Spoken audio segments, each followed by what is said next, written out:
यमराज की राजधानी का वर्णन। 44 योजन बहुभिति शहर से दूर यमराज की महान नगरी पड़ती है। सभी आत्माएं धर्म दरवाजे पर खड़े पहरेदार को अपनी आगमन सूचना देती हैं। चित्रगुप्त अपने चमचमाते आसन पर विराजमान होते हैं।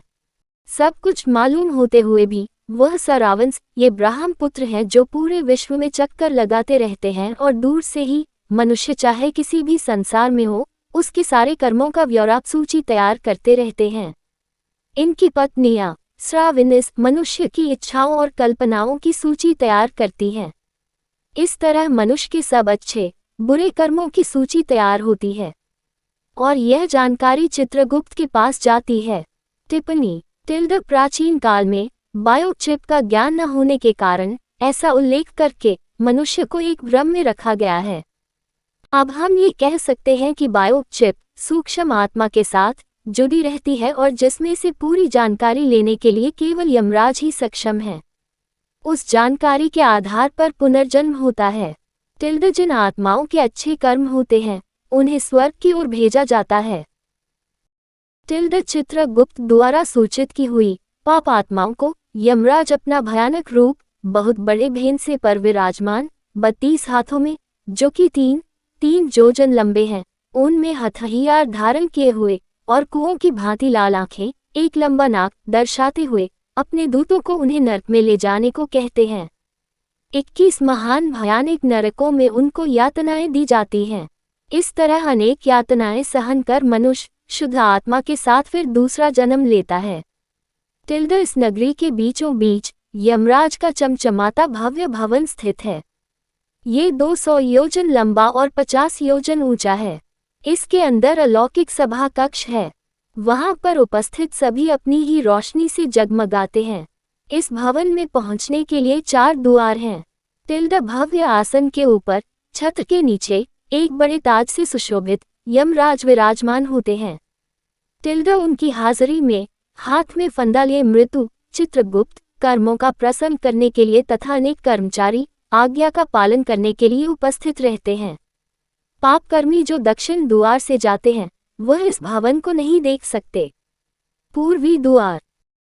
साधु महात्मा देवी देवताओं को पूजने वाले जो यात्रियों को छाया की व्यवस्था प्रदान करवाते हैं।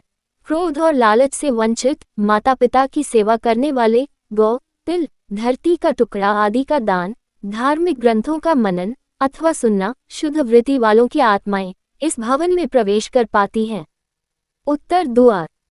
पीले संदल के वृक्षों से महकता हुआ ये रास्ता वेदों के ज्ञाता मेहमानों का आदर सत्कार देवी दुर्गा को पूजने वाले शुभ कार्य करते हुए गति प्राप्त करना बनारस में मृत्यु योग विद्या ग्रहण करते गति पाना दुर्घटनावश पवित्र जल में डूब जाना दान पुण्य करने वाले इस रास्ते से सभा भवन में प्रवेश करते हैं।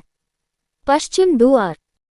हीरे मोतियों से संपन्न सुगंधित रास्ते पर धार्मिक ग्रंथों के कथित अनुसार कार्य करना शिव और विष्णु भगवान की पूजा करना गायत्री मंत्र का उच्चारण दूसरों के धन की चाहत न करना गृहस्थ जीवन को कलंकित न करना वचनों को निभाना सबके सुख की चेष्टा करना पूर्वजों की श्राद्ध करना बुरी संगत से दूर रहना वह अमृत को पीते हुए सभा भवन में प्रवेश करते हैं। यमराज इन सभी को आते देखकर अपने आसन से खड़े होकर सबका अभिनंदन करते हुए सबका स्वागत करते हुए कहते हैं कि आप सब नेक आत्माओं ने अपने सत्य कर्मों से ये देवलोक प्राप्त किया है। जिनको दुर्लभ मिलने वाला मनुष्य शरीर मिला फिर भी सत्य कर्म नहीं किए वह नरक की भयानक आग में जलते रहेंगे। अब आप सब आत्माएं ब्रह्मलोक को प्रस्थान कीजिए। यमराज के मधुर वचन सुनकर सब उनको नमस्कार कर बाहर प्रतीक्षा कर रहे अनेकों विमानों पर अपने कर्मों के अनुसार सवार होकर ब्रह्मलोक को प्रस्थान करते हैं। वहां कुछ युग बिताने के बाद स्वर्ग के भोग भोगते हुए फिर से अच्छे परिवारों में जन्म लेते हैं। धन संपत्ति से युक्त धार्मिक ग्रंथों के ज्ञाता लोक कल्याण करते हुए अपने सत्य कर्मों के आधार पर अलौकिक सभा भवन में प्रवेश करते हैं।